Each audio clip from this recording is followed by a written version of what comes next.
Hey, it's Sean Shapiro, here we go. Knows the road rules better than most folks know.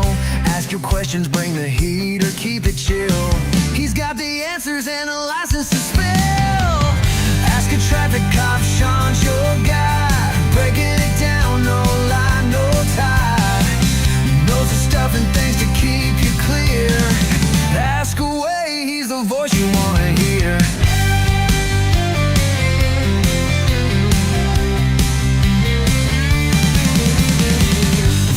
Badge, now a podcast star, navigating traffic laws near and far. Stop sign confusions or a signal light feud. Sean's the one to give you the right attitude. Yeah, ask your traffic cop, Sean's your guy. Breaking it down, no lie, no tie. Knows the stuff and things to keep you clear. Ask away, he's the voice you want to hear.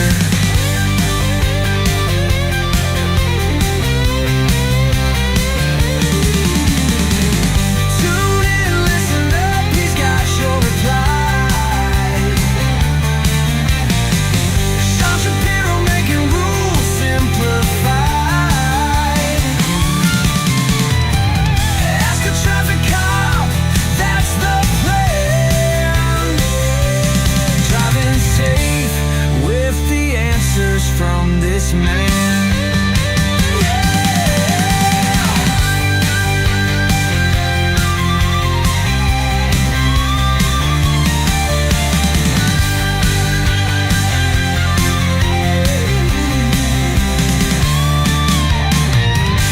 Ask a traffic cop, Sean's your guy. Breaking it down, no lie, no tie. Oh, yes. Yes, it's Wednesday, hump day, halfway through the week, second day into back to school. How's that going for you? I know the house is quiet if you're at home. My house is quiet. Too quiet. I actually like it when the Rugrats are running around. My kids are magical. They're not Rugrats. Yours might be Rugrats. What do you think of your children? Do you like them? I like mine.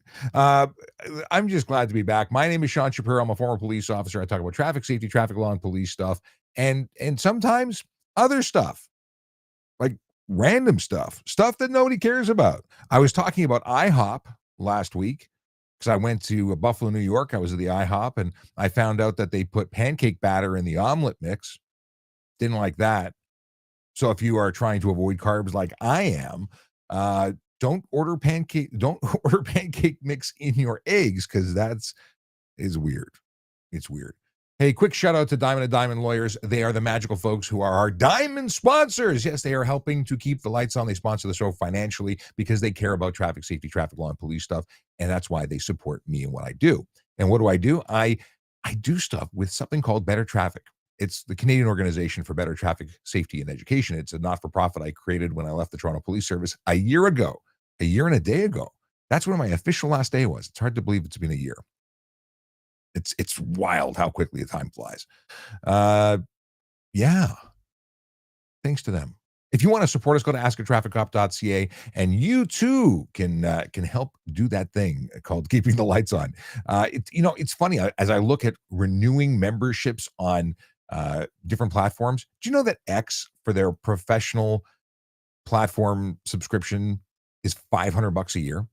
I know this because it sent me a hey, you're going to be renewing now, and the new price is $500 a year. And I'm like, no, it's not. I'm going to downgrade to. I don't mind having the blue check mark. I need to be able to live stream on X, and that's why I pay. But I pay $100 a year. I'm not doing that fancy schmancy stuff. I don't know what I lost. I think I can't write articles anymore on their platform, but I do them on LinkedIn. If you want to read my articles, I either link to my LinkedIn, which you can get to by going to trafficcop.ca. You can go to askatrafficcop.ca. Two different places. One's a link tree, one's a website.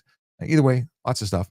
If you got questions, if you want to say, hey, if you want to ask me questions about stuff and things, by all means, drop your comments in the comment section. Regardless of the platform you're on, I will see you. I'm looking at a screen here for TikTok, and I see Jorge, who says, we sent an emoji of waving.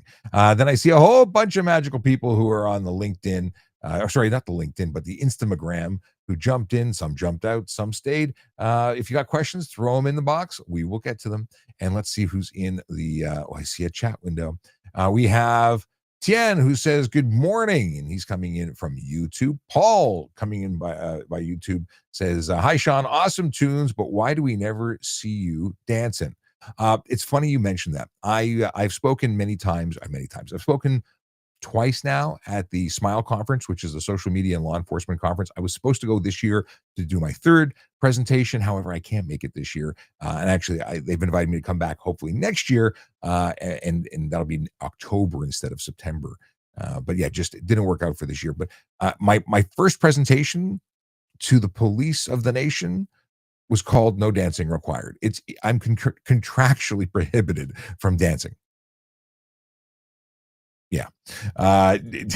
No dancing happening here. Brandon says, good morning, Sean and all from sunny Florida. He was in the live stream last night. He is what do we call you now? Professional chef, magic maker. Are you what do they call them? Imagine chefing? So Imagineers are Disney people. But are you imagine? I don't know. We got to come up with a funky title. Anyway, he's in Florida doing Disney stuff. And Julie Massey says, good morning, Sean. Good morning, Julie. Nice to have you here. I'm going to bring can I do that here? Yeah, I can do that here. Ask trafficcop.ca for anyone who's wondering what it looks like. I will show you the site because it's exciting. I'm very proud of it. It looks like this. That is the askatrafficcop.ca site. It's the site for the show, and you can watch previous episodes linked to our YouTube. By the way, follow us on YouTube. That's the button to press. We need more followers on YouTube. It's a magical place, but the more people who follow us there, the faster we get to the next level where we can get customer service support from YouTube, because right now we're under 1,000 followers there. We need more. We have lots of followers on Instagram. We have lots of followers on TikTok, but we need more here. Okay. Yeah. Look at it animates. You'll notice check out our suggested safety products page. If you're looking for a dash cam, sometimes the graphics actually load, sometimes they don't. I don't know. Maybe I have to update that. Okay. If you're looking for a dash cam, I like the ThinkWare U3000. That's the upgrade to the one I have. I have a U1000 right now. If you want to buy one, whether it's the expensive one I like or the cheaper one that I also like, if you use these links, we actually get a small referral. What is it? Affiliate. That's what it is. It's affiliate thing from Amazon. So you can help support the not-for-profit Better Traffic Safety and Education by going there and buying stuff that you need for safety. And everyone needs a dash cam. If you don't think you need a dash camera, well, then you're wrong. I don't care which one you buy. I don't care if you use the link. You need to protect yourself with a dash cam, and you need to do it right now. Okay, after the show. No, so many people write to me and say, how do I prove that someone brake checked me? You have a dash camera? Because if not, you rear-ended a car and it's going to be hard to prove. That's the simple truth. Unless you have witnesses, it is going to be a difficult sales pitch to suggest that you're not responsible. Did everyone see the video I posted last night? Or I didn't post it last night. I shared it last night on the live stream again. It's the guy driving what I think is a big rig whilst being on the telephone or an iPad, more specifically, having this big old conversation until he runs into the vehicle in front of him. Rather than keep you in suspense, I'm just going to play the video for you right now. Yeah, he should.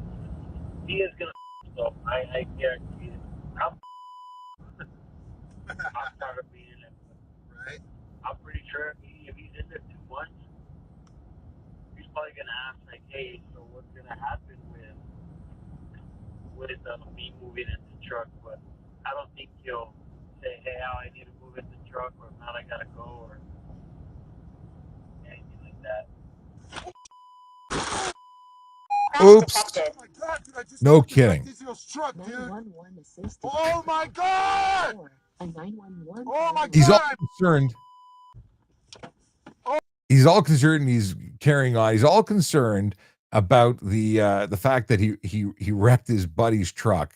However, he does not seem concerned for the person who may have been injured and is likely injured in the other vehicle, which, by the way, you can see that from outer space. That was one of my favorite comments when I first posted this. Someone says, you can see that from outer space, that car coming up in the future. Wild and crazy stuff. Sad, really. I don't understand how people get out, how they do this, and live with themselves. Yeah. Why isn't this moving? Come on. What's going on here? Hang on. Oh, that's what I'm looking for. This. No, come on. Why isn't it working? Anyway, I'm trying to do something and it's not responding. Stand by. I want to. It's not cooperating. It ain't cooperating. There it is. Still not cooperating. I can move myself around the screen, but it doesn't want to let me make it bigger. Trying to make it bigger. It's not liking it. Oh, well. Okay. I've shared enough of this video. I am content to move on. If you've got videos that you think I should have a look at, comment on, share on my profile, channel, whatever, let me know. Send them. Send them in the whether either tag me in them or send them to me in DMs with links or email me, whatever it is. You can get me at voiceovercop at Gmail. The more you send me, the more I can share. I can share the awesomeness. That is the video you find. Morning from Wayne. Good morning to you, sir. Brandon says he's a culinary consultant for Disney. That is a very, very formal name. I like imagine chef something. I don't know. My version sucks, but I got to come up with something. He says he's also a huge fan of Disney in Florida and a Florida resident. I'm always at Epcot. I was a Florida resident, and I love the fact that I got discounted Disney for being a Floridian when I was temporarily a Florida guy. I was there for 5 years. It was a great time. Pablo says, I got stopped near Barrie doing 89 and a 50. Apparently, the OPP officer said I was 1 kilometer an hour away from stunt driving. So you think the officer was lenient by not giving me stunt. So 89 and a 50. Yeah, 40 over in a 50 would have been stunt. Was he lenient? He absolutely was lenient, because had you been charged with stunt, he would have taken your car. It would have been impounded for 14 days. He would have suspended your license administratively immediately on site for 30 days. You would have been responsible for the towing and impound of your vehicle to the tune of about $1,500, if not more. You'd have to pay a reinstatement fee for about $275 for a reinstatement. Call it $300 to make easy math. Yeah, he was being lenient in a big way. Now, if you were really, well, he wasn't being lenient. If you were doing 89 and a 50, you didn't stunt. You did dumb stuff driving fast, and you're eligible for some good charges, or at least some good, heavy speeding ticket. But if you weren't going more, like if you reduced it, he was being lenient. If he charged you for the full amount that you actually did, then he was being lenient. But I don't agree with that. I don't think people should get off of stunt driving. There's no reason you need to do 40 over in a 50. There's no way that you can articulate a justification for doing that speed.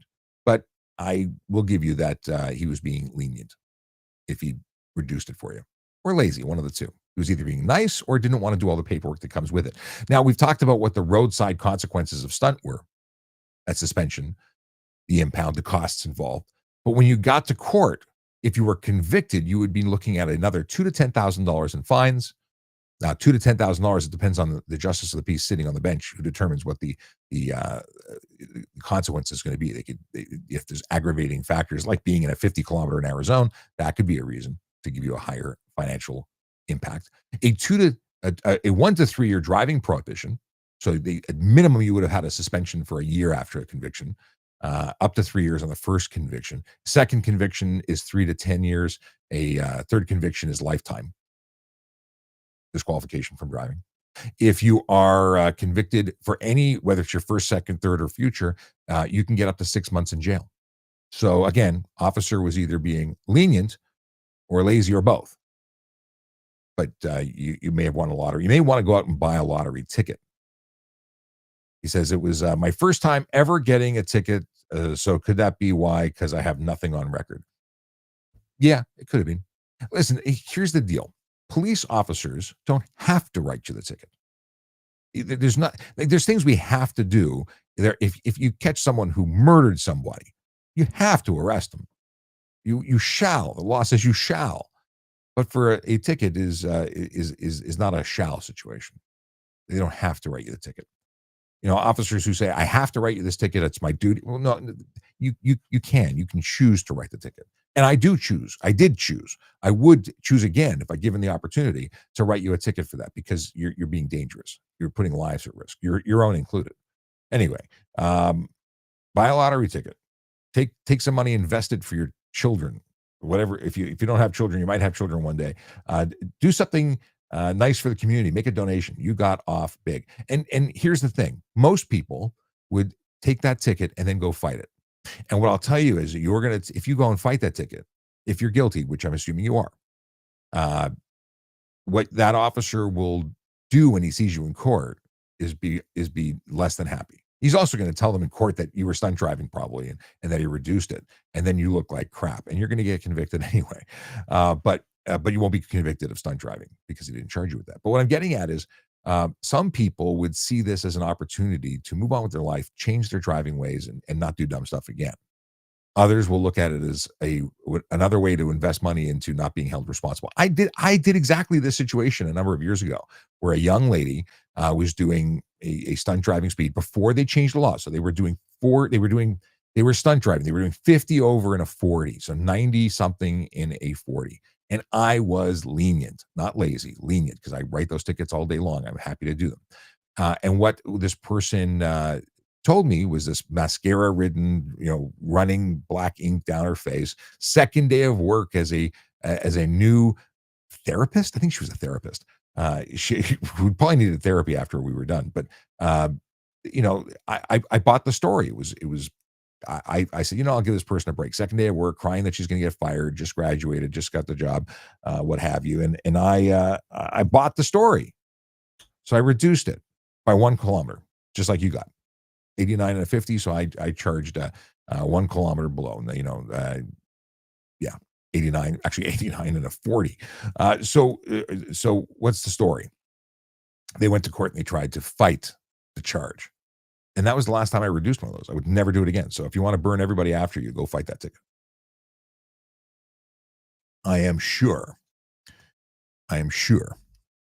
that the officer will not appreciate that.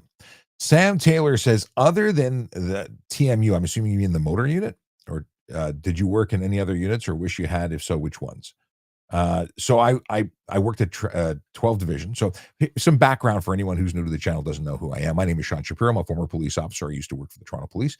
I was originally an auxiliary officer. I volunteered, and I had so much fun that as soon as there was an opportunity the same year, I applied to become a court officer, which was a position that is now called special constable, and it has different responsibilities. But I became a court officer part-time. I did both auxiliary and courts for many years. I then became a court supervisor, and I also became a sergeant within the auxiliary. So I was still volunteer, but I had supervisory responsibilities. I then changed all my uniforms, my 2 uniforms, in to become a police officer. And I did that, started working at 12 Division, and did that for a couple of years, went to traffic services when they were looking to take on officers and grow the unit, because it was really just a highway unit before. And then they went centralized for all divisional traffic, became a central traffic responsibility. Anyway, went there, worked on B platoon, did a rotation into the motor squad because I was an auxiliary at traffic services. And they said, "Oh, you want to ride again?" I said, "Absolutely." So I went and did that for a while. So that's my story there. I worked at 12, then I went to traffic services, worked in the motor squad, went to the CIB, worked at headquarters for a while, went back to the motor squad. Actually, motor squad first, then headquarters after my crash. Is there anywhere I would have loved to do so much that I didn't get to do because of the unfortunate situation of my crash when I was a motorcycle officer? So anyway, it's a great question. I don't know which ones I want to work. Like, you think about wanting to be a canine officer. I'm like, nah, that's too much poop in that business. And then, riding horses, again, too much poop. But I think they're great concepts. I'd love to run a day as a horseman. Well, that horseman's usually an RCMP officer, but an officer on a horse. I think it'd be a great way to see the city and have some fun and interact with people from a different vantage point. But I'm quite fulfilled. I love my job. Okay. Gwen says, "Good morning, ex-traffic cop." Good morning to you, Gwen. How's it going? We've got the Real Walker Texas Ranger. Honda Miggs, long time no see, says, "Hey, Sean, great to see you. What are your thoughts on the police blitz on bicycles that Toronto Police announced? I'm personally happy about it." I think what they've announced is not a a bicycle blitz, but a what is the word? Micro mobility blitz. What they've announced, in addition to a back to school general safety announcement, is that they are looking to ensure that people who are operating those illegal electric scooters that go above the speed limit, those electric bicycles that aren't e-bikes but actually motorcycles that are disguised as e-bikes, because there's nothing that change like a Harley Davidson. There's a Harley Davidson electric Harley. There's a number of manufacturers that are pure electric motorcycles, but they're motorcycles. They have VINs. You can register them, put insurance on them. You go do your business. Then there's people who buy bicycles, but they're not bicycles. They're motorcycles. They're capable of highway speeds. Then they put a switch on them that limits them to 32 kilometers an hour to pretend that they're bicycles and that they're, observant of the law. They're not. They don't license them. They don't insure them, and they're out on the road causing havoc. Those are the people I think that the police are targeting at the moment, and the people who are out there riding e-kick scooters that are not permitted in the city of Toronto because there's a pilot for those, and they're only legal in jurisdictions that opted in. Toronto's not one of them. They've continuously and will continually opt out or choose not to opt in, whichever way you want to put it. So it's a thing. It's a thing.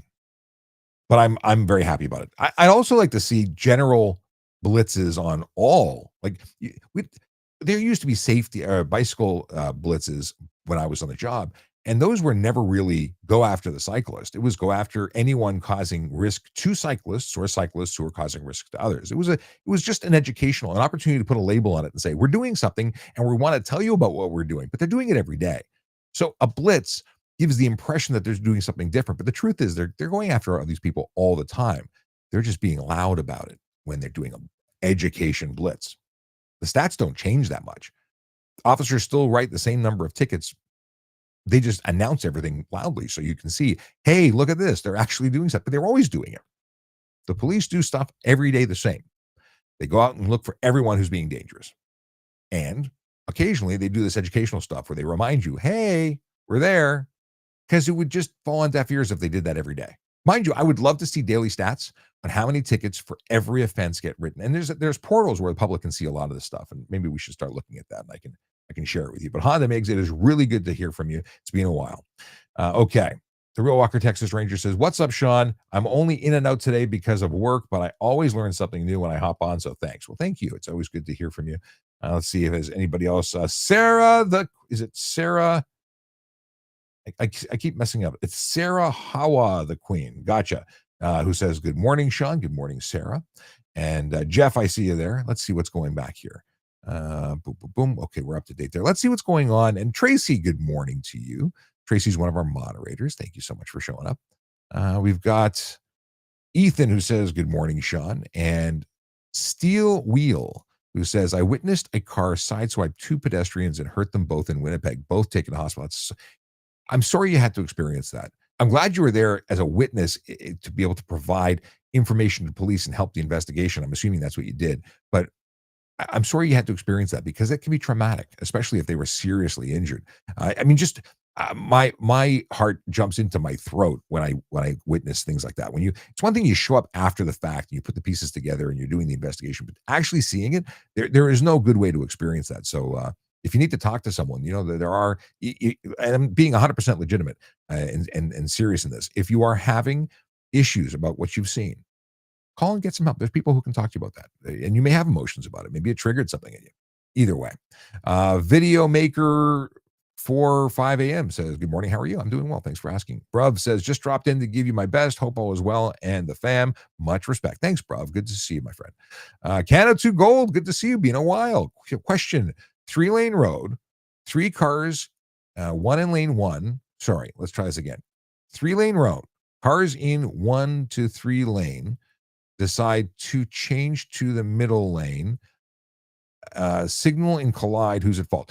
I think what we're saying is there's 2 cars, 1 in lane 1, 1 in lane 3, and they both want to go to the center lane. And in doing so, they both collide with one another.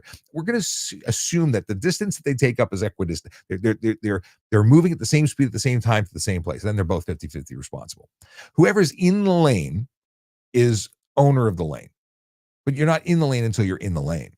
So if they're doing it at the same time, they're going to share responsibility, because you both have the responsibility to make a lane change in safety. You're responsible for the movement of the vehicle.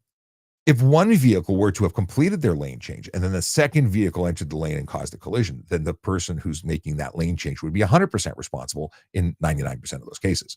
And that's not even a police thing. That's going to be even the insurance bureau is going to look at that, because the codified responsibility from an insurance perspective is in the Highway Traffic Act. They have diagrams how each collision is decoded for fault. It's there. But from a police perspective, it's what's the causation? What triggered the collision? Who is responsible for it is different. So you can get charged with something, and the responsibility determination can be different from that insurance perspective. So that's a lot of words to say that it depends. but in your scenario, it is very much the car that was moving, and that was both of them. So it's both. Okay. Let's get back into some other questions. I got two separate. So I'm experimenting right now, and it is very much an experiment. It is two different computers. I've got a Mac laptop in front of me, and I have a desktop running. All the video and audio is running on a Mac Mini that I borrowed from a friend to experiment.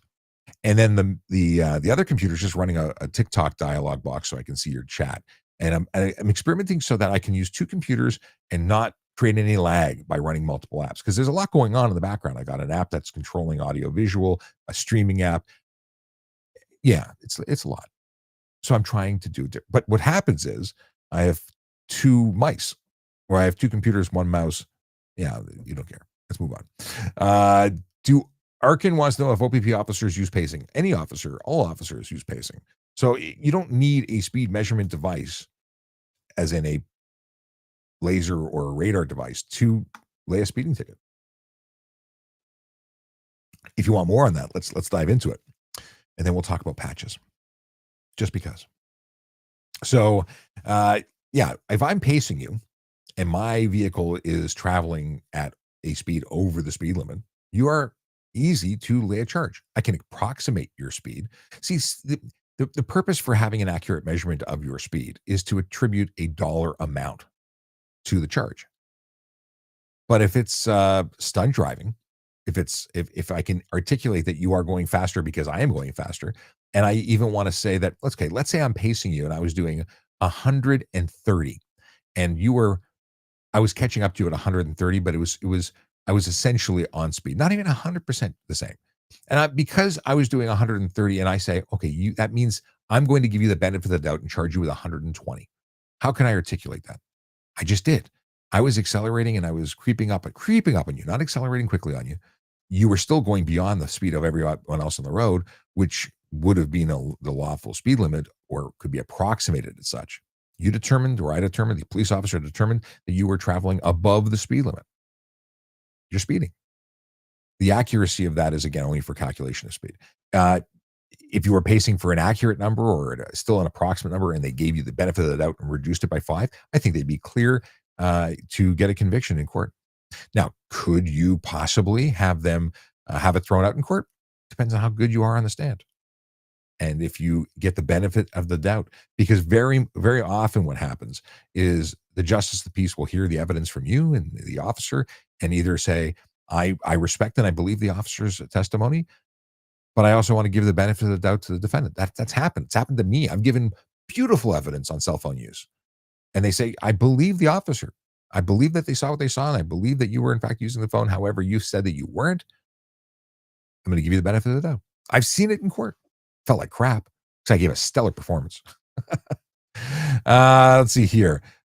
Danger Nova on TikTok says, why do driving schools teach you to pull into the intersection when waiting to turn across traffic? Yet a cop charged me for doing that exact thing they teach. What?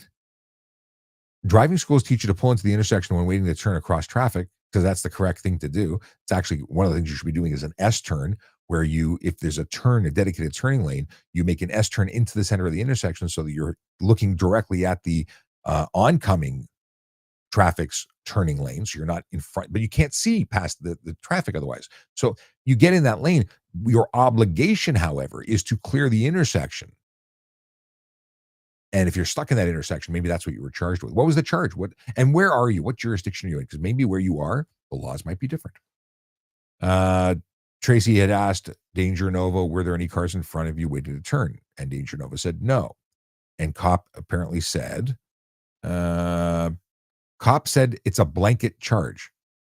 Cop also told me to fight because it's a blanket charge and he has to charge it. Where are you? Because A, no cop has to charge you with anything. And two, there's no blanket. What charge? Did they charge you with careless driving? Because that's something that they call a blanket charge. It's a charge that is one thing that could mean other things. But I need to know more because you described doesn't make sense. Okay. Tracy makes some good points about if you don't get into the intersection, you may never make your turn. Kit Kat says recently, we'll come back, by the way, if Danger Nova gives some feedback as to more stuff and things about what they're talking about, because I'd like to get to the bottom of it. Let's just see if there's anything else going on here. Right. Passing back to the Mac. They're both Macs. Okay. Ethan says, I love driving in Toronto. Nobody drives in Toronto. They just wait in line slowly. But Kit Kat says, recently there's been so many e-bikes and pedestrian walkways in Toronto. Can you provide comment? Pedestrian walkways. Yes. There are e-bikes everywhere just because those people are choosing or have no clue what the law is. E-bikes. Well, first of all, in the city of Toronto, you're not allowed to be on a sidewalk, period. If you are over the age of 13. And you must be 16 to ride an e-bike. Thus, there should be no e-bikes on pedestrian walkways, aka sidewalks. Now, if you're talking about multi-use paths in parks, that's an entirely different thing. You're not allowed to be there with e-bikes unless they're pedelecs. And even then, there's restrictions. There's also speed limits in City of Toronto parks. So if you're in a park, whether you're walking, rollerblading, jogging, e-biking, or pedelecking, 20 kilometers an hour. 20 kilometers an hour or 15 kilometers an hour? Can't remember now. I think it's 20. You can be charged. But they're prohibited entirely if they're e-bikes. And most of or e-bikes or prohibited e-bikes or unicycles, the electric unicycles, EUCs, totally prohibited in parks, multi-use paths. But they're everywhere. People are using them, and we don't have enough cops on the road to deal with them appropriately. I put an article out. If you go to my LinkedIn, if you go to my x.com account, you can find a link to it. But if you go to my LinkedIn, you'll see articles about e-bikes because I have so many issues about the people who violate the law, and specifically the ones on e-bikes, because many of them are just motorcycles masquerading as bicycles with motors on them. Fireboy the Man says, hey, Sean, I can't get over how you... What? Hey, Sean, I can't get over how you're fried. Not sure what he's trying to say. Let's see here. Maybe he's trying to say something else, and he's typoing. No idea. James Papino says, can you go through a red light if an emergency vehicle is behind you? You would not believe how many people ask me that question. The answer is no. You are not authorized to clear or proceed before it's green. Now, if you can legally make a right turn on a red safely and lawfully, then you're more than welcome to do that when an emergency vehicle is behind you. However, no emergency vehicle should be behind you pressuring you to get into an intersection unsafely. What an emergency vehicle should do is pay attention when they're driving and go into the oncoming traffic using their big old lights and sirens, emergency clearing equipment, to go through the intersection where they have a path to get through. They are covered. They are doing their job, and they're permitted to go through a red light. Now, they still have to come to our complete stop. They're allowed to go into oncoming traffic, and all other vehicles have to come to a stop. That's why when it's an undivided highway, with the divider being that of a line, not including the intersections where there's a island for 2 seconds, y'all got to stop. That's because traffic space in oncoming traffic may be utilized by emergency vehicles to get where they have to go. But at no time can you enter an intersection. What would happen is if you entered that intersection and caused a collision, not only would that emergency vehicle have to stop and help you and not go help the people they were intending to help in the first place, well, you're not going to be covered. You can't say, well, I heard a siren, I was trying to do the right thing. They're going to say, that's great, you're responsible. Do you know that if a police vehicle, an emergency vehicle, fire, ambulance gets into a collision with their lights and sirens on, they're responsible. They caused that issue. They're the catalyst in that. So there you go. Tracy had already said no, but that was a little more information. You are we Todd did. Oh, I got it now. Yeah, I'm not going to repeat it, but I totally got your username. The guy defended the keep your keys at the front door. Wonder if he has any guilt now. Of course not. Well, uh, I'm glad that you said what your name is, because now I understand that it really is a reflection of what you are. Yes, I absolutely defend and continue to support the leave your keys at the front door, because you dingleberry, you don't understand the message. Let me break it down for you. Police have said and continue to say leaving your keys inside your front door is a good piece of advice. Why? Because of a piece of crap criminal is willing to break into your home to get the keys. Let them have them and let them leave with their prize. Why? Because while you're sleeping in your bed and your children are sleeping in theirs, they don't need to be woken up at gunpoint to have someone demand the keys. Because you know what's going to happen when they do that? You're probably going to lose your teeth and still give them the keys. It's called harm reduction, you dingleberry. It's not about theft reduction at that point. It's too late. The bad guy's in your home. He wants his stuff and he's got a pew-pew. So why would you be all tough guy about, well, you shouldn't tell him you're just making crime, except, no, you're not. It's not acceptable to steal stuff. But nowhere and no one ever said leave your keys on a hook outside with a cup of tea. You are what your username says.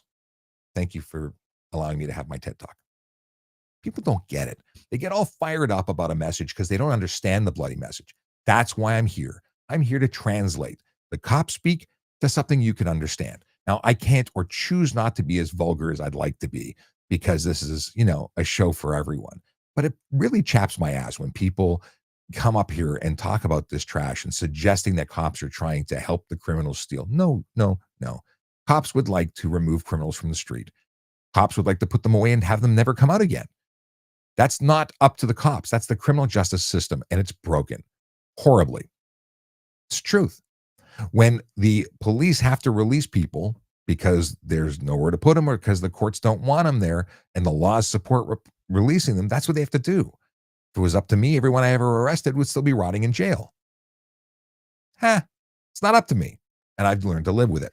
You should learn to live with it too. Or do something about it. Get into politics. Talk to your counselors.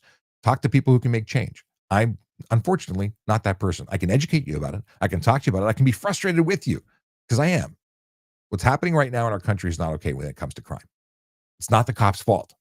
The cops go out there and risk their lives every day to protect everybody. There's not enough police officers, so they have to prioritize what they're doing to do what they do. They can only go to the highest priority stuff. The little stuff is falling through the cracks, and it's not okay. But it is what's happening. It's the best they can do with the resources they have. Other people are fighting and arguing to say that police don't deserve the resources they need. Well, they do. And then you have these complete asshats who are out there, protesting and utilizing huge amounts of police resources, taking over cities, marching and interfering with business operations. I don't care about the politics. I don't care about the politics. They're wasting police resources. The police have to be there because those people are unlawfully taking over a city. But where does that leave everybody else who needs attention from the police too? And all those police officers are stuck babysitting dum-dums downtown. Anyway, I'm moving on. Wayne, I see your question, but I'm going to try and catch up with some stuff online first. Sorry, as I go down the rabbit hole with the fine folks who ask silly questions and traffic questions, I'm all for, but when they keep going, it just don't get. Anyway, moving on. Afif says, morning, if the person drives into Ontario and has tints too black for Ontario, is it legal in the... They want to know if they can have illegal tints. No, if it's an unsafe motor vehicle, it's not safe here. It's not safe anywhere. Where is it that you can have too dark tints legally? Just because, I'd like to know, because I don't know of a state or place that allows the tint level that people think they allow. Now, 30% light blockage is the maximum for safe vehicle operation in Ontario. Might a police officer give someone a pass? They might. They might say, okay, get out of our province, just all the way out. They may also say that it's too dark to drive. It's unsafe. You can't drive. They can certainly charge you for driving an unsafe vehicle. Listen, you have to have insurance to come in. What if you came from a place that didn't require insurance? Would you be able to operate your vehicle in Ontario? No. What if you're driving from a province that were to give you a license under the age of 16? They have learner's permits in Alberta at 14. Well, that person cannot drive in Ontario. So you cannot drive here with a learner's permit from, well, even if you had a proper license and they were willing to issue it to you to someone under the age of 16, the requirement in this province is 16. You cannot drive here. So no, the laws for other places don't necessarily supersede the laws here. Ethan, thank you for that. I love how Todd, by the way, Todd, who's now going after Ethan, is again projecting. Your username is the perfect example of you. Moving on. Okay. Cody, thanks for the follow. Okay. Jay says, should an improper opening of door charge be dropped if the cyclist was on an e-bike with headphones? No. So improper opening of door. This is where you open door into traffic and cause a cyclist who, whether they're on an e-bike or not, could be lawfully operating in that space. You are responsible to ensure that you open that door into traffic safely. Their headphones, not a legal requirement to not wear headphones. In fact, you can be deaf. So the headphones are irrelevant. E-bike. Now, if the e-bike was illegal or traveling at high speed, it didn't have reflectors, that could impact the situation. It could mitigate the impact. You could make it like if the person was traveling at 70 kilometers an hour, well, that's an illegal vehicle, but you're still going to be responsible for not having done a shoulder check, or a Dutch, what's it called? A Dutch reach? I think that's what it's called, where you basically open the door with your right hand, so you can get a view out the back. You got to look out for the vulnerable road users. I talk a lot of trash when it comes to cyclists who do it wrong, but there's a lot of cyclists who do it right, and I am there for them. If they're doing it right, doing everything right, you need to be responsible for opening your door into traffic. Jay goes on to say that he was riding extremely close on a one-way street. You need to make sure it's safe before you open your door into traffic. All the more if it was a narrow road. And Ethan says, "Nah, bro, watch your doors." Listen, I try and talk straight. Ethan, you're even like straight on it more than I am. Okay. Brandon says, is there leniency for impounding stunt driving vehicle, or does the legislation force you to impound? Brandon, it's not automatic. If you're going to be charged with the stunt driving, there's no leniency. The vehicle's going in. Either I charge you a stunt or I don't charge you a stunt, but I can't charge you a stunt and then say, by the way, I'll let him drive home, because you have no license and the vehicle's impounded. It doesn't matter who owns it. If it's mom and dad's, if it's a rental car. In fact, if it's a rental car, you're paying for the rental fees while it's sitting in the clink for 14 days. Ethan, it's like you read my mind, dude. One-way street, more reason to watch your doors, bro. 100%. XDR says, question, how old does my child have to be to ride in my side-by-side on the roadway? Well, your side-by-side is an off-road vehicle and only allowed in certain jurisdictions. I don't know, honestly, of the rules of having your child on your side-by-side, because it is a vehicle that would not be operated on in Toronto anyway. It's not something that I've ever dealt with, and I haven't spent a lot of time reading about it because I just don't see it as a I don't see the questions coming often. I will say this: if you email me, if you go to my email address, which is voiceovercop@gmail.com, or you send me a message, even better, if you go to askatrafficcop.ca, there is a button, a button. Hang on a second. Let me show this to you. There is a button on the page, and it's for leaving voicemail.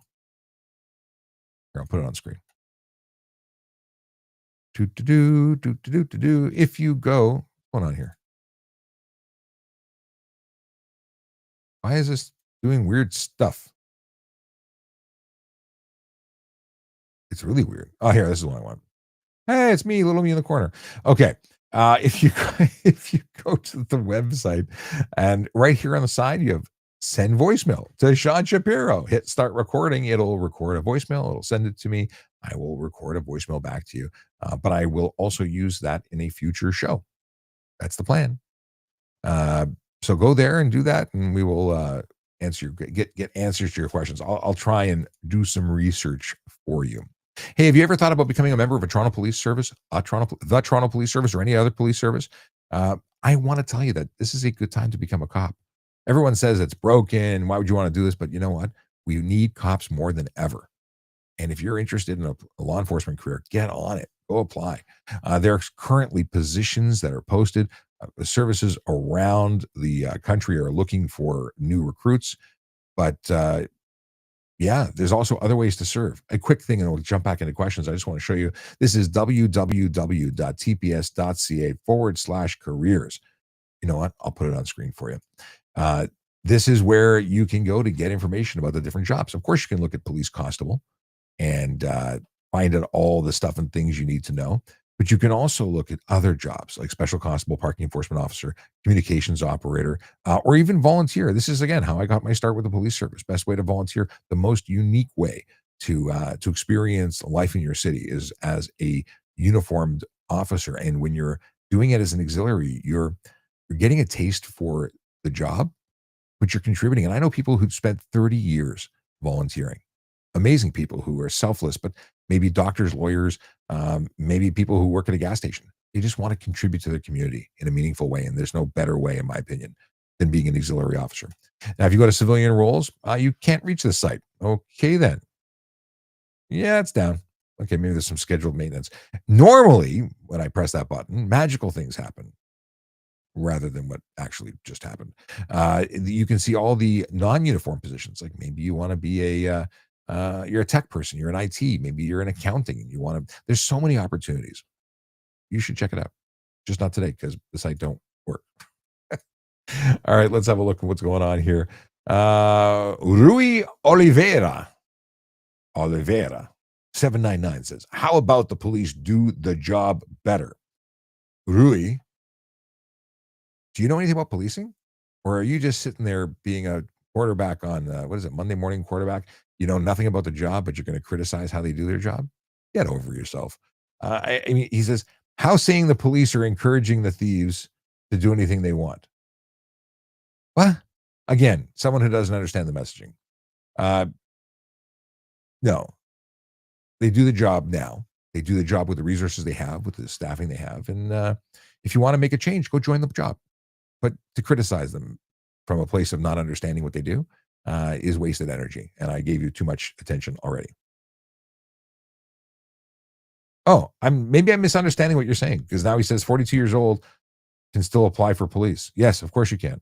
Okay. If I misread what you wrote, my apologies to you. If you're saying that you want to do a better job and you want to go contribute in as a 42-year-old, you want to apply, go apply. Absolutely go apply. Yeah. We need good people to do good jobs. And I may have taken your stuff out of context because I'm defensive over the people who criticize police. Why? Because I think the police get a bad rap from people who don't support. And I don't think it's fair. It's not fair. Okay. Wayne says, in Ontario, is it legal to make a U-turn at an intersection not marked with a U-turn signal, with a no U-turn signal sign? I've seen some incredibly stupid driving by people doing U-turns at intersections that should be signed.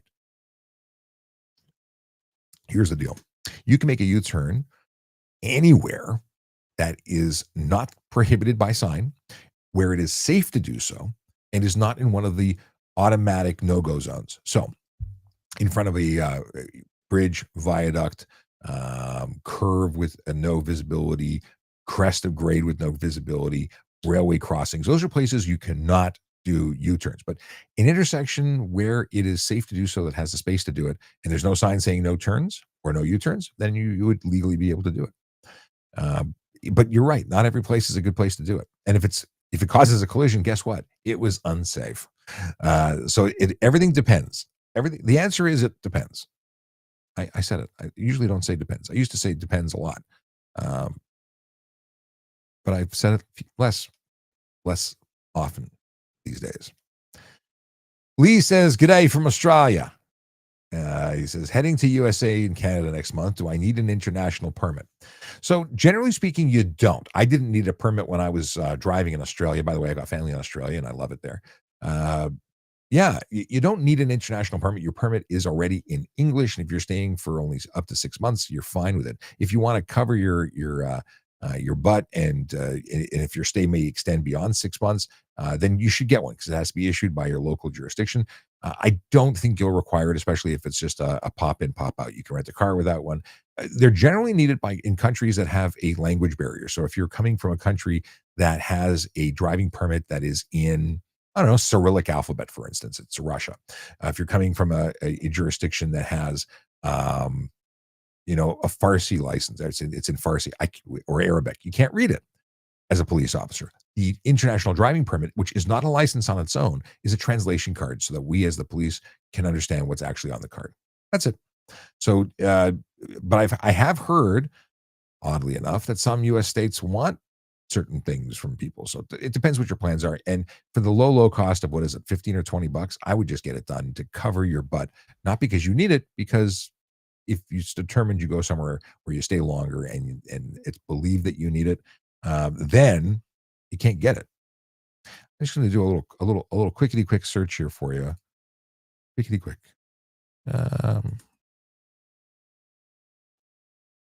Yes. Hey, if you're watching and you're new to the channel, I'm going to fill this void while I type something here with a request that you follow, like, and share the stream, and follow on all platforms while you're here. There, go check it out everywhere else, because although it's the same, it's not exactly the same. Go to YouTube, follow VoiceOver Cop. That's where the archive of all the shows. There's like over 500 hours of streaming there. Well over 500, I would say. Now I want to do the accounting to see if I hit 1,000 yet, because maybe I'm way over. And if you follow me there, we'll be really happy. I want to hit 1,000 followers there. We don't have 1,000 followers. We have lots of views. Not everybody follows. Okay. Talking and typing doesn't work. Just want to confirm.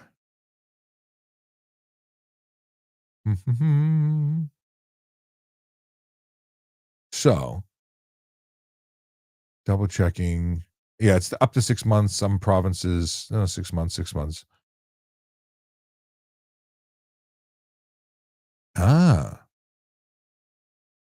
So basically it says if it's not in English or French, but I would say even French is useless. So, but an IDP can help when renting a car from some agencies, even if it's not legally required. They might request it.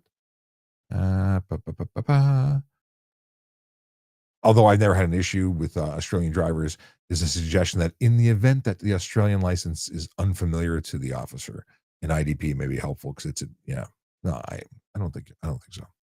Don't think you need it. I support my original statement. Okay. Let's see if Rui stuck around. No. But Dude Fly Some Planes joined. What's going on? All right, jumping back here. I just check to. No, I don't want to see that again. Okay. Back to the chat. By the way, I do this for about an hour. I used to do it 5 days a week. I've been real busy with other stuff. So the summertime kicked into one night and one day during the week, so 2 days a week. And I think we're going to keep that for a little while. We'll see how it goes. If I can accommodate more, I will give it to you, because this is something I do on my time to share with you and help you. The organization, Canadian Organization for Better Traffic Safety and Education, is a not-for-profit that I created when I left the Toronto Police a year ago, and it has been a year now.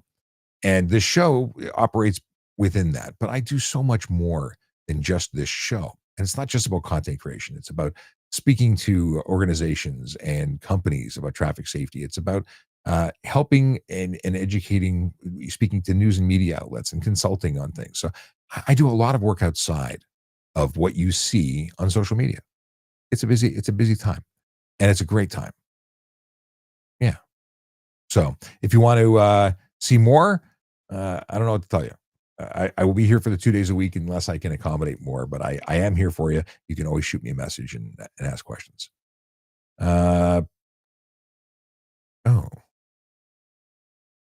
Just Delusional says, hey, I'm in the process of my application for the OPP. Almost done my application. Any tips? Be honest. Be open. Don't let them find anything about you that you were hiding, because they will. And if you were hiding it, they will look at it as deceit. So there you go. What do we got here? Kyla says, I just had a lady purposefully hit me because I pulled into a spot she wanted to drive through. She drove her car into you?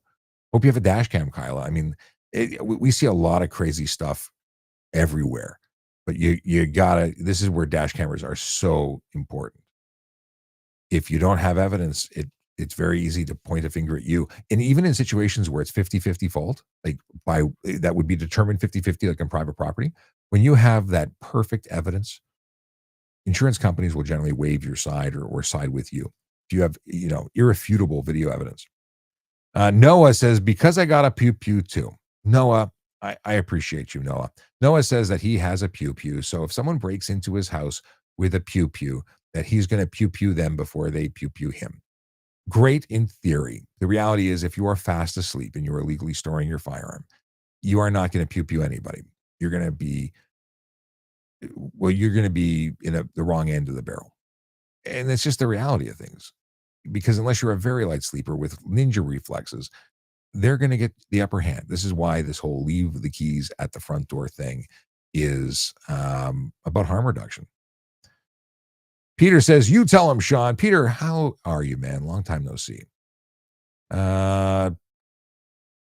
Okay, we talked about Afif's question already. Alan Holzer, police need more resources, 100%. XDR says, how old is your child? We talked about that.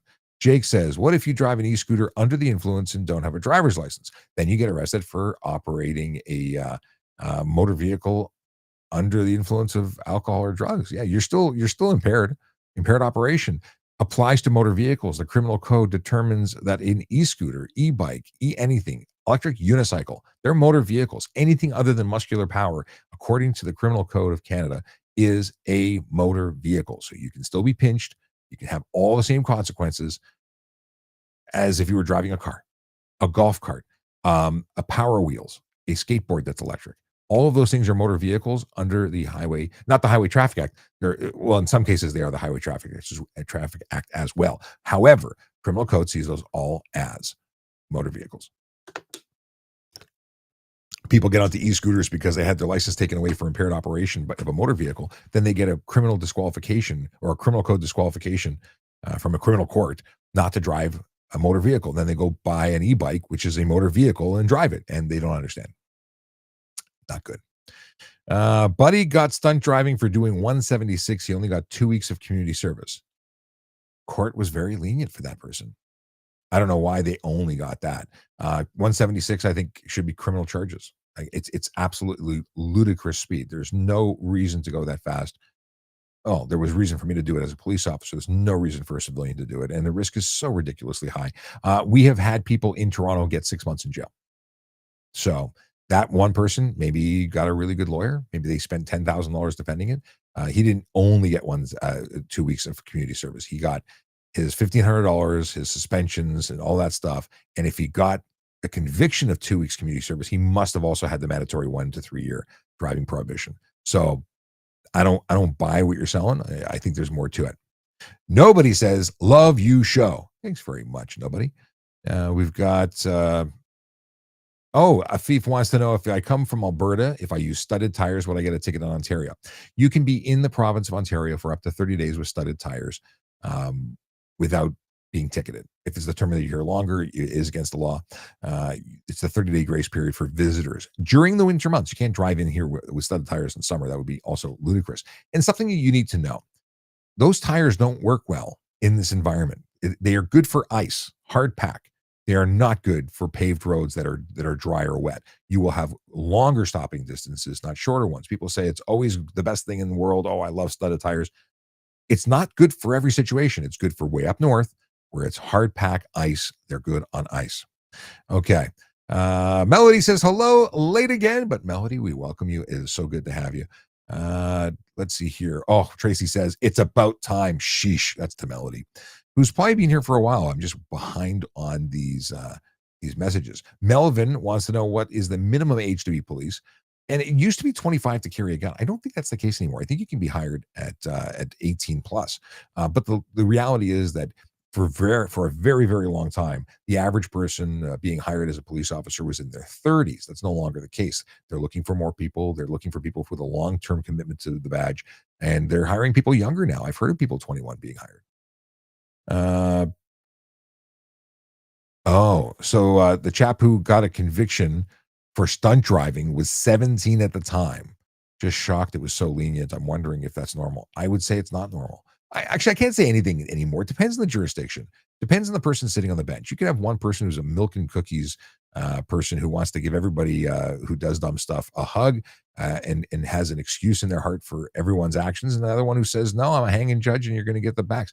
I would be a very moderate to heavy leaning, person on the bench. So if I apply to be a justice of the peace, which I've talked about doing, I would probably convict those who need conviction and sentence people who need sentencing, as opposed to give them a slap on the wrist, assuming they're going to be better next time.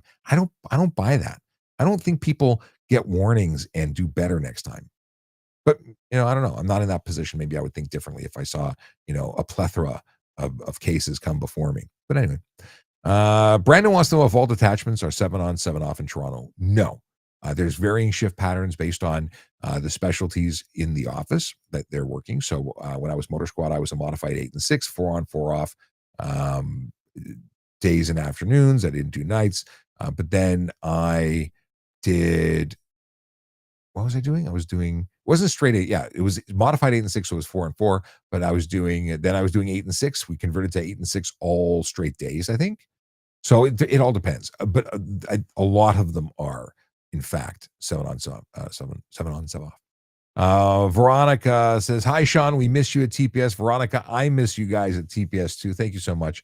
I appreciate you. I was just talking to some of my buddies, and there was always a discussion about staying and doing some consulting work and coming back in. It just hasn't worked out. But I will always love the Toronto Police, and if they ever need anything, they know where to find me. Okay. Just Delusional says, we talked about that. Scrolling back, hang on a second. Okay. Do cops chase motorcycles? That's from Humade. And the answer is, it depends. If there's a reason to put, lives at risk, which is what police chases are, it's a high risk situation. Public safety is always the priority. So if there's a justified reason to pursue that vehicle, let's say they've got someone, I don't know, they got a kid and they're running with the kid, and I don't know, they're going to crash with the kid, or the motorcycle thing is better to identify them, use an airship, do something, than to have them crash and then we're the person who caused the crash. Kala, I don't know how to pronounce your name. I have seen this online a couple of times, that always drive 5+ on the freeway rather than following the exact speed limit. What could you suggest? Going exact speed limit, or is it cool to go 5 over? It's not cool to go 5 over. No. It's against the law to go 5 over. Do people do it? Will you get a ticket? People do it. People don't always get tickets for it, but it's not legal. So I would never give you advice to go over the speed limit. Do the speed limit, do under the speed limit, but don't do over the speed limit. Rui says, another question. I did military in Portugal. What do you think? I will need to join here in Canada. I'm Canadian now. So my buddy just joined he was from Brazil. He is from Brazil. He just joined the Peel Regional Police. He was an auxiliary, then he became a police constable. Military services is, I think, great. I know some friends who are Brazilian former police and former military who are police officers now. So absolutely, military service does help you. And if you are in fact interested in becoming a police officer, you should definitely consider it and talk to a recruiter. I would suggest that wholeheartedly. So if he is interested, I totally misunderstood what he was saying. And maybe there's a language barrier that was, had me misinterpreting your sentiments. Let's see here. Burrito McFly, like your username. Does photo radar work at night in the dark? Yes. They have flashes for that very reason. Radar doesn't require a flash, but the photograph they take does. And so do red light cameras. They work beautifully at night. Tracy reminds me that I never stop at an hour. It's an hour and 4 minutes. I'm going to try and catch up. I think we're coming up close to the end of questions, but I try and answer all of them. So, I'm very free with my time, which is, it is wonderful and stupid at the same time, because I have so much to do that I need to go. So we're going to start winding down, but I do have some questions. If you don't make it in today, and the last question It was not even a question. It's from Sophia, who says that I'm loved, and I appreciate that. So that's going to mark her. I'm going to know that's the last. I see Tien just got a question, and we'll accept Tien's question. Last question on that platform. Tien's on YouTube, and last question on TikTok will be there. So let's get here. Cilantro says, Canadian police, just wondering if I had an incident reported. What is this? Just wondering. I had an incident reported and the dispatcher said to do something dangerous. Okay. What did they suggest you do? So yes, former Canadian police, but I don't understand your question. You said that you had an incident where you reported it and the dispatcher told you to do something dangerous. What did they tell you to do? Egg Roll Blunt says, you sound like a knowledgeable fella. I try, but I'm always learning new stuff. All right. Bearded Brad says, I was charged with stunt driving under the old laws, only got a $150 fine. When did you get charged? When did you get convicted? And yeah, because before they introduced the new laws, they were quite lenient, but things have changed considerably. James Pepino says, so do you have to change anything if you change the color of your car? Yes, you have to register a change in your ownership, the color, whatever your vehicle actually looks like, whether it's permanent paint or temporary, wrap, you're still responsible to ensure that the registration reflects the actual look of the vehicle. So if it was purple and now it's pink, you may think it's not a big deal, but you're going to get A, pulled over constantly to find out if your vehicle has stolen plates on it, but B, it's an offense. It'll cost you $110. Pork Chop says, is it still like that? But I don't understand the context of your, because it may have been a while back since we looked at it. Okay. Chris joined. Welcome, Chris. Now let's have a look here just to make sure, because I think we're going to be real close. I did say we were going to look at some patches, didn't I? Boom, boom, boom. Yeah, 43 dude. There was a guy 50 in my class. Really, if you're interested in joining, join. Joshua Schultz 39 says, is there any problem with me pulling up to a large scene and start taking photos? Legally, nothing, as long as you are outside of the police taped area. You know, whether you're media or you're just an enthusiast or you're a budding photographer trying to get into stuff, you can take pictures of the public, of things happening in the public. If the police officer asks you to move because they don't want you to interfere with the scene. And if you don't take direction, that could be a problem. But you can absolutely take photos at a safe distance, just to stay out of the police working environment, take direction from the police officer. That would be the way to go. Tien says, on normal road conditions, how much under the speed limit would you consider it to be unnecessary slow driving? So the deal is that a speed limit is the limit, the maximum, not the minimum, not the suggested speed for the road. It's the maximum you can safely operate a motor vehicle at. If it's 100 and everyone's doing 130, then doing 60, I think, would be unreasonable.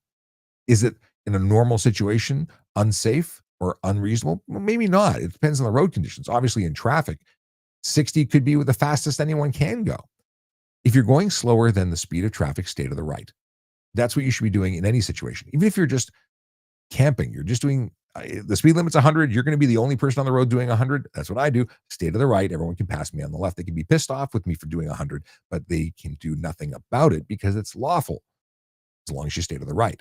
If you're doing that 100 in the left lane, legal, but everyone else is making breakneck changes in speed because they're out to lunch and they're doing 20 or 30 over, you're going to cause a collision even though you're doing the right thing. Be in the right lane, avoid getting in the way of a dingleberry who's breaking the law. Now, if you're talking about being on the road, nobody else around, you're doing 20 under, I have no issue with that. There are some cars that are just old.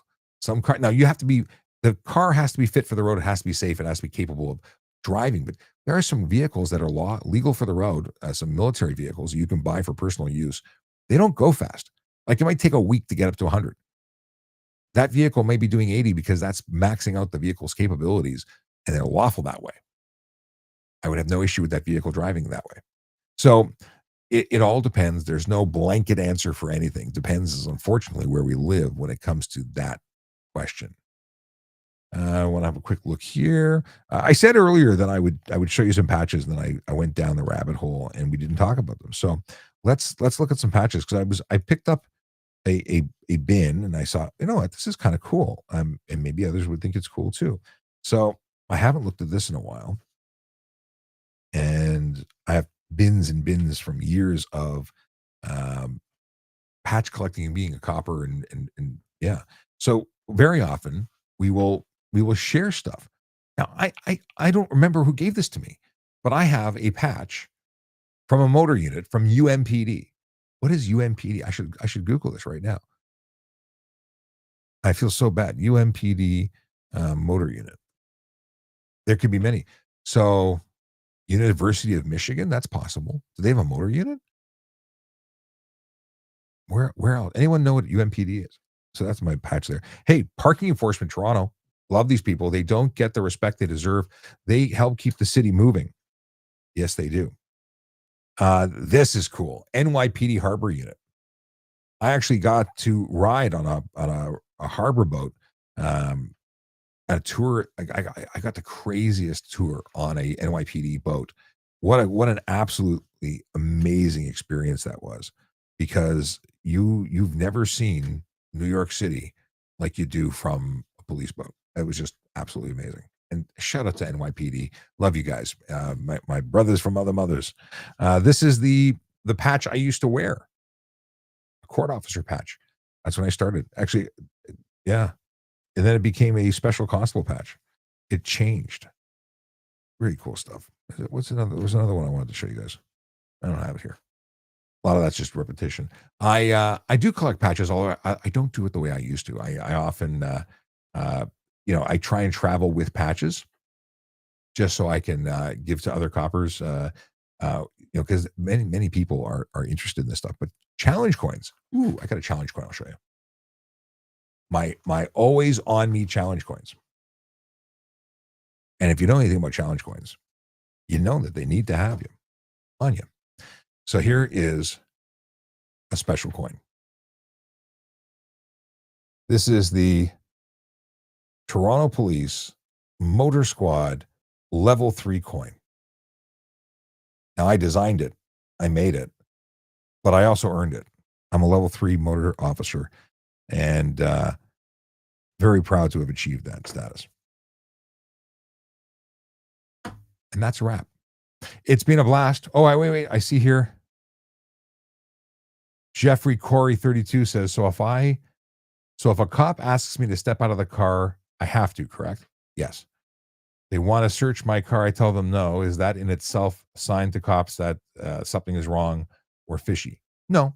Unless they have the lawful authority to search the vehicle, they shouldn't be searching the vehicle. If they ask you to search the vehicle, you can say yes or no. If you have something to hide, or if you don't have something to hide, you don't have to let them do it. Why are they doing it? Is it a fishing expedition? Who do they think you are? Like, I have no issue with someone searching my car because I have nothing to hide. But a lawyer will tell you should always say no. I don't think any lawyer would tell you to say yes. And if they have the lawful authority to do it, they're going to do it anyway.